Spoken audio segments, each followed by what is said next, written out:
વાસણાના બૂથમાં હોબાળો થયો છે।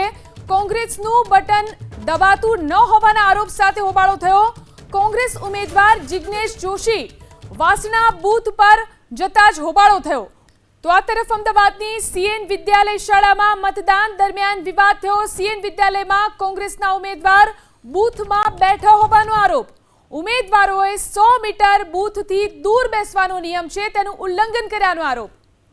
ચૂંટણી પંચના નિયમ અનુસાર તમારે બહાર બેસવાનું હોય તો તમે અંદર શેના માટે બેઠેલા? આ ભાઈ અને આ ભાઈ ફાઇલ આપવા માટે નહોતા બેઠેલા, તમે ત્યાં નામ કાઢતા હતા। ફાઇલ આપવા બેઠા પેલા તમે નામ કાઢતા હતા ભાઈ, હું ભઈલું નામ શેના માટે તમે ત્યાં બેસીને કાઢતા ફાઇલ હતા? આપવા આયા ફાઇલ તમે ચૂંટણી પંચના નિયમના અનુસાર 100 મીટરના દાયરામાં કામ કરવાનું હોય, તમે ત્યાં શેના માટે બેઠેલા?